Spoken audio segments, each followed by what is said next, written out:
Hi and welcome to another episode of FJ Holden Jive Talking. Today we're going to have a look at the utility. Now I've got to say the FJ Ute was one of my first cars. Well, it was my first car as a 17-year-old kid and I loved it. I loved the clean lines on it. I loved the shape of it. Everything about an FJ Holden Ute just screamed workhorse, fun car, and everything that you could possibly want in your first car. Now, I'm a nice sunny location in Brisbane, and I've got to say for this car, it's probably the cleanest garage that I've actually ever seen. So I'm sure it's a happy little vehicle. But what I'd like to do first is jump in the car and have a bit of a talk about it. So if we start, you'll see this car's been finished off really well. Everything about it is clean.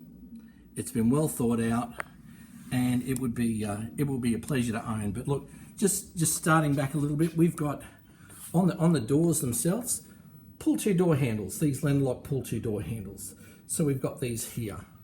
It's been nicely upholstered. Here we've got, and we talked in some of our last episodes about anti-theft. Here is your here's the locks.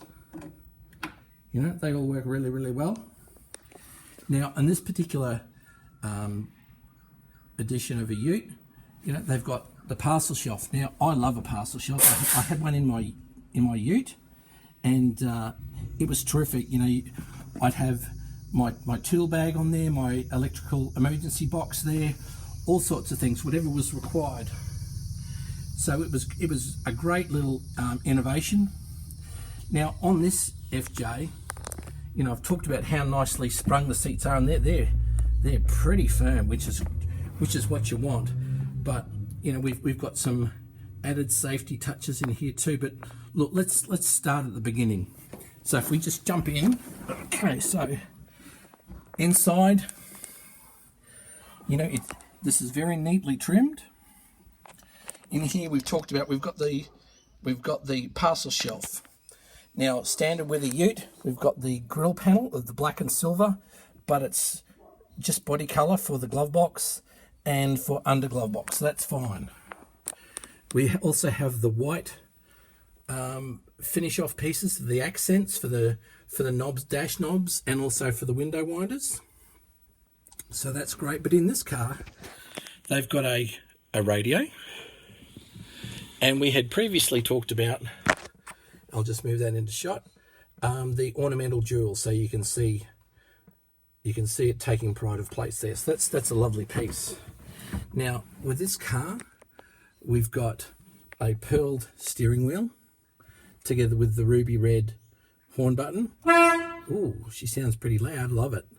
And also period correct Loxton indicators. So that gives you a great idea about what's going on with turning, instead of people like me having your hand out the window for a right turn or for a stop or turn left. So the Glen Green paint in here is beautiful. That's the colour of it. And also we've got the inertia reel seat belts on either side. So that's terrific. Now, similarly, with the hood lining, like we have got a light coloured hood lining, and it's been beautifully finished off. But you'll see what they've done with this one is, I'll just see if I can get it to focus. They're little stars. So they're not quite gold in colour. Very difficult to say. I'm sure my wife would be able to give me the exact colour. But look, the hood lining is lovely. A great job has been done by the restorer of this originally Ipswich car. And also you'll see one of the things that I was talking a little bit of time ago, a few episodes ago, which was the anti-glare mask. So you can see how easy that is to do, and the clips that hold it in place up and down, and then they just spring up and spring down. So really, that's perfect. Now, in this car, they've gone for some Smith's gauges. So we've got volts, oil and temp. and more importantly in the temp, it's in Celsius, so you don't have to understand algebra to try and figure out Fahrenheit, so that's terrific. But look, everything else, even the kick panels, that's all nice embossed board either side, so it all looks very good, and it's all been painted the correct colours, so that's great. So we'll just go live and lumpy at the moment. We'll just pop outside, if you'll just stay with me. And that's a nice solid close of the door there. So you can see with the acrylic lacquer paint that they've used on this, the Glen Green is beautifully done. Really, really nice. And you can see it's a lovely straight car. I'll probably go the other way for you so you can see from back to front. We'll see if we pick up, not so much glare in the shot, but you can see that's straight as an arrow really. Now with this car, just looking at the side of it, we talked about the inside with the accessories that are there, but also on this, they've got the aerial for the radio. We've got some side mirrors that have been added by the owner since he's purchased the car, and also the FJ Holden scratch plate. So that's been added as well. One of the pleasing things that they've also done too is put the stone guards on there. You know, how many times have we seen an FJ Holden ute or panel van bought or restored without the stone guards? So that's great to see. Now on this particular car,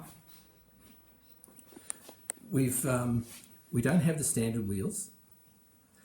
We've got 6-inch rims.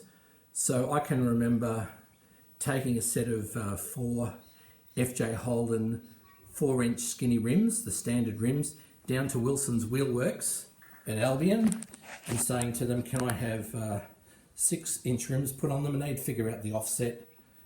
So from the faceplate of the rim to the measurement of the back of the rim, how far on that needed to be welded. And they would actually weld it on brand new rims, and you would end up with perfect wheels. And then with mine, I added, before Olympic were bought by Bridgestone, I added some Olympic ER 78 S14 tyres, and it was just great. So on this one, we've got some Nancan tyres, and they look really good. Car's been lowered about 2 inches, and as you can see maybe in there, the darkness probably on shot. So it's been finished off very, very nicely inside there. Inside the wheel arches, the inner guards. Okay, so we just go around to the back of the car, and as you can see, it's pretty much stock standard for the back. We've got a pair of D lights on this 1955 model, and let's just see if we can go into the back.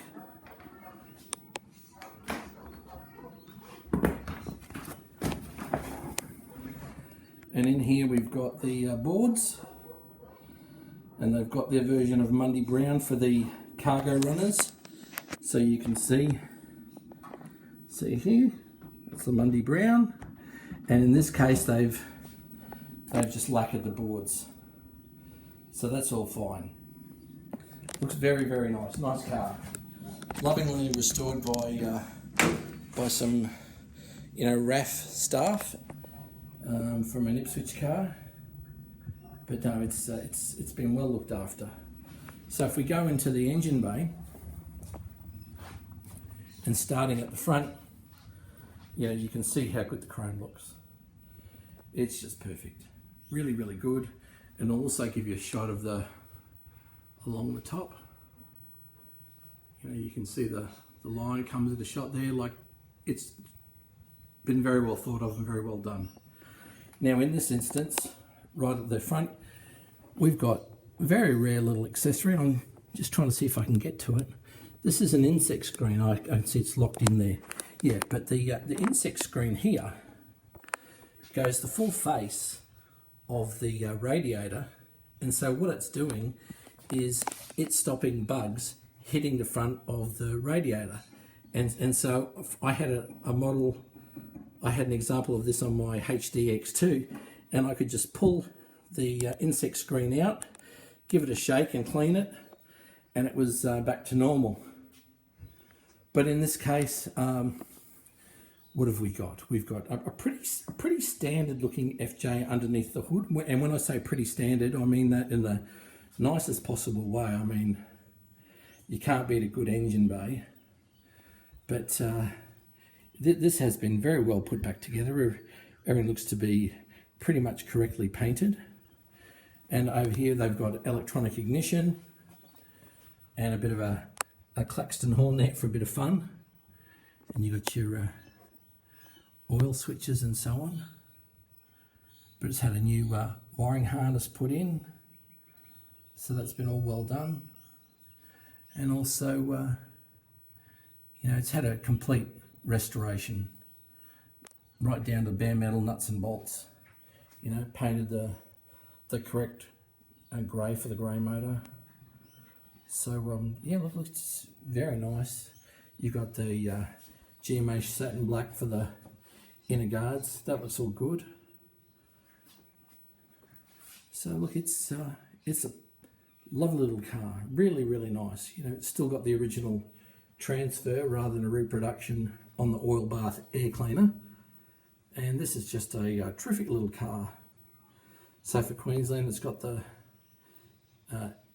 cadmium plated bolts on top of the tappet cover, one for their air cleaner. They're both obviously holding down the tappet cover. But generally speaking, what a great little car. A nice big thick battery cable going down to the positive on the starter motor.